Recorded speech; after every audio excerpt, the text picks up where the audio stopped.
Welcome back to Maximizing Your Contractor Revenue via Trip Leasing. This series is developed specifically for independent contractor truck drivers and is brought to you by Black Cream.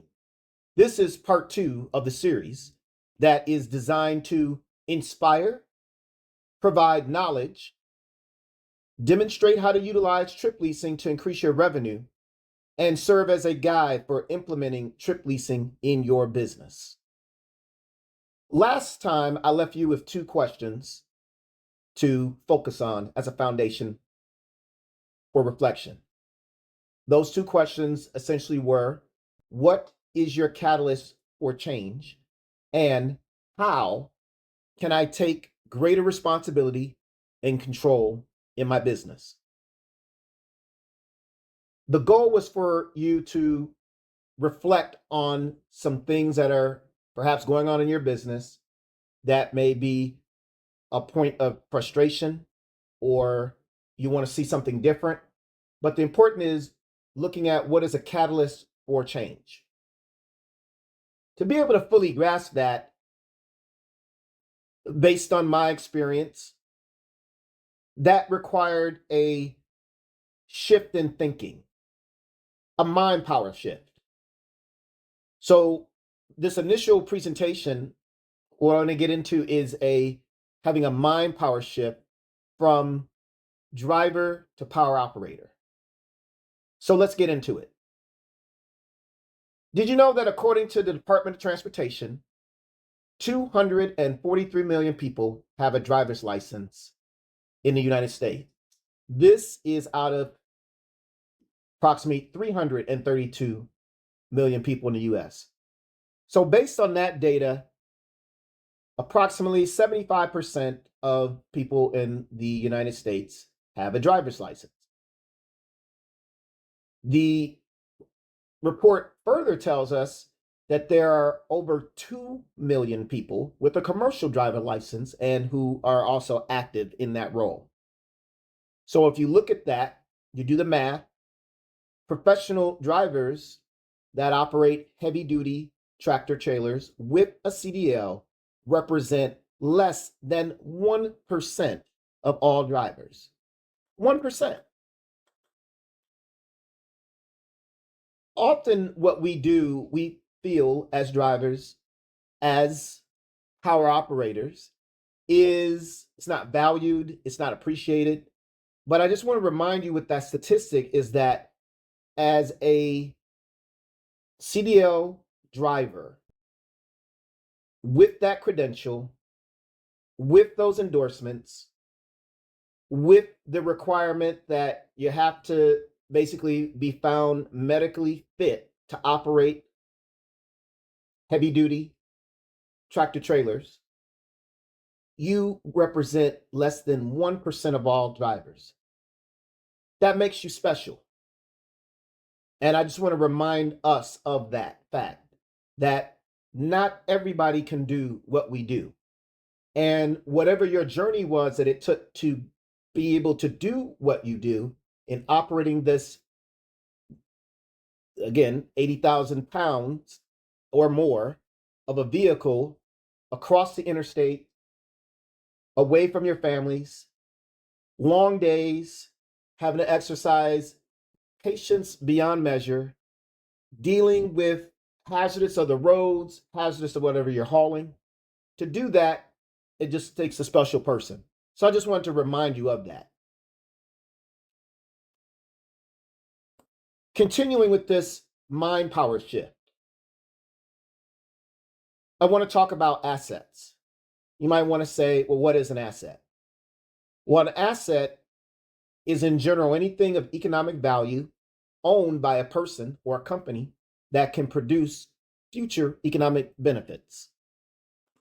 So when we take that definition and in looking at this particular slide and going back to the fact that this presentation is designed specifically for independent contractor truck drivers, having an asset mind frame, what assets do you bring into an agreement, independent contractor agreement? I would suggest 2 things. One would be the power unit, which is the piece of equipment that you have. That's your tractor, that's your baby. And also your CDL with endorsements. And the carrier that you lease this equipment onto, they have some assets too. Their assets that they have company drivers. They too have power units. They have a fleet. They have payload units. They have a fleet of those. They have motor carrier authority, and they also have connections to transport freight. The reason why this company is engaging you, that is, an authorized motor carrier is engaging you, is for your assets. For your assets. So just want to put that into a certain mind frame. An example that I like to use is, in terms of what we do, is that we are professionals driving power to payloads. Professionals driving power to payloads. Let's get back into what, once again, was this original inspiration for putting this series together. And it came out of an opportunity to do something different upon something that had been happening frequently, which was having to deadhead a lot of miles, also having to sit for a period of time, and feeling like I was stuck to not do anything about it. But also, that initial part of the inspiration was that I read something that communicated to me that there's some things I could do different. And that was that equipment could be used differently via an alternative equipment use. There were 3 methods that were outlined in that contract. 3. I'm going to talk about 2 real briefly, but go into depth on 1. I'm just going to say the ones quickly. So one of the ways that alternative equipment use could be implemented was with the contractor motor carriage. That is, you as a contractor, you have an operating authority. You're not using it, perhaps you reactivate it. That's one. Another alternative equipment use is the exempt motor carriage. That is essentially where you do not have a motor carrier operating authority, but you have a validly issued DOT number. And with that number, that would allow you to provide for-hire motor services that were considered exempt under United States Secretary of Transportation under 49 U.S. Code 13501. That would allow you to transport things that fall under exempt categorization. I have included, for your own edification, a link that lets you know what that list of composite commodity lists that would fall under exemption. So again, I just wanted to do a cursory glance on those. Now, what I want to talk more about in terms of alternative equipment use today is the sublease. The sublease. So the sublease is where a carrier subleases the equipment, including services furnished by a contractor's driver, to another authorized for hire motor carrier. So in the example of this is when my equipment was leased on to Quality Carriers. So as you can see the slide, the visual, Quality Carriers Incorporated agreed to lease to Cremax LLC. Cremax was the sublease carrier. The following commercial motor vehicle equipment, currently under lease from Black Cream Contractor. What I want to make clear to you is that Black Cream, that's a company that I own. And so essentially what this agreement is stating, that the equipment, and you see the piece of equipment there, plus the driver was going to be leased, subleased to another carrier. Now, it so happened in this instance that I'm also the owner, managing member of Cremax as well. So that worked. Moving along, again, for the purposes of just the slides, you're following along, and again, for your edification and understanding, I put together an alternative equipment use comparison, the various options that I mentioned, the pros and the cons, and you can look at that as you further consider this. So you may ask, with that sublease agreement arrangement, well, how did that work? Well, we were able to do work that is Black Cream, with Cremax being the sublease carrier, through an arrangement called trip leasing. Trip leasing is simply an arrangement in which an owner operator or a company leases their motor vehicle to another transportation provider for single trip or trips. I add that S in there, plural, because there is no limitation on the number of single trips that one can engage in trip leasing.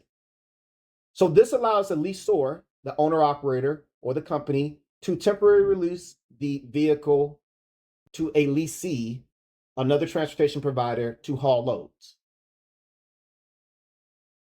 This became the model by which I was able to increase my revenue. In instances where things are slow with quality carriers, I took the initiative to reach out to a subcarrier that had opportunities and was able to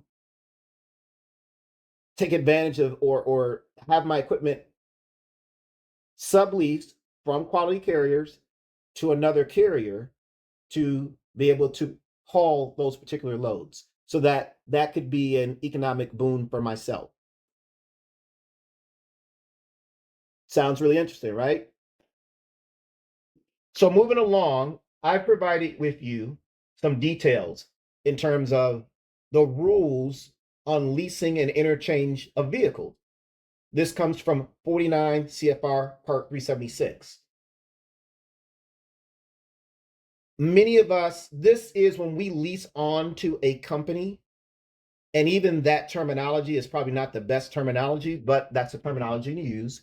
But I encourage you to read through this, because this gives the goods. This is some good information of things that you're already doing or a part of. In reading this and understanding it, it will provide you with opportunities to, again, increase your revenue. I'm not going to go over all this. It'll be here available for you. Once again, I provided you with a link, but I do want to just go over a few definitions to pay attention to. Those definitions would be authorized carrier. And an authorized carrier is defined as a person or persons authorized to engage in the transportation of property as a motor carrier under some provisions.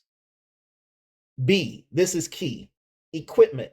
A motor vehicle, straight truck, tractor, semi-trailer, full trailer, any combination of these and any type of equipment used by authorized motor carriers in the transportation for hire. That equipment piece I want you to definitely hone in on, and also with our asset frame of mind, is looking at your truck. That's a piece of equipment, okay? That asset is a piece of equipment, and that equipment is an asset. We want to look at person. Person doesn't mean just me. It is to whom title to equipment has been issued, or who, without title, has the right to exclusively use the equipment, or who has lawful possession of the equipment registered and licensed in any state in the name of that person. That's another key term, owner. And lastly, we'll kind of round out these things, the combination of the term lease, which is a contractor arrangement in which the owner grants the use of equipment with or without driver for a specified period to an authorized carrier for use in a regulated transportation of property in exchange for compensation. Lessor, in a lease, the party granting the use of equipment with or without driver to another. So when we lease our trucks on to a carrier, a authorized carrier, we, meaning our company as a contractor, we're the lessor. And the lessee would be the carrier. In a lease, the party acquiring the use of the equipment with or without a driver from another. All right. And then the last definition there is sublease, and that's a written contract in which the lessee grants the use of leased equipment with or without driver to another. So going back to our example that kind of kicked this off was Quality Carriers agreed to lease to Cremax the commercial motor vehicle equipment that was under lease from Black Cream, the contractor. I'd also like you just to hone in on a couple specific parts of the Congressional Federal Code, and that would be 376.12, that spells out the lease requirements, and 376.22, that's an exemption for private carriers leasing and leasing between authorized carriers. So I'll leave you with this. What are some action steps? What are some scenarios that I may be able to utilize trip leasing for the purpose of increasing my revenue? That's what I want you to think of. What are some scenarios that I may be able to use trip leasing for the purpose of increasing my revenue? I'm going to help you out and start you out with a quick story. I was at one of our yards and I bumped into another independent contractor. We caught up, we were talking, we went through the usual, hey, how's business doing? So we did all that. And then we got into oh yeah, it's kind of slow. The loads aren't paying that much. We went into that whole conversation. And the way the conversation went, I mentioned about what I was doing around trip leasing. And so it sparked the other power operator's interest because he said, oh, yeah, a friend of mine has these loads that are offered to his company. And he was asking me, because I'm an independent contractor, if I wanted to haul those loads. And I told him, I can't do it because I'm leased on to this company. And that's when I decided to share with him this provision about trip leasing. So in that instance, his friend who worked for a company who was willing to offer these, but this load can only be authored through or given through another authorized motor carrier. So I suggested if he did trip leasing, have Quality Carriers sublease his equipment for the purpose of moving those loads, that would work. So that was an example of one. But I want you to think about some scenarios that you might be able to use, again, that would provide you with some additional opportunities and revenue. I want to thank you again for your listening ear and your investment of time. Please subscribe to our channel to be notified of the next video in the series. We do have a part 3 coming up, and we're going to continue to drill down on this because we are committed to seeing you maximize your contractor revenue.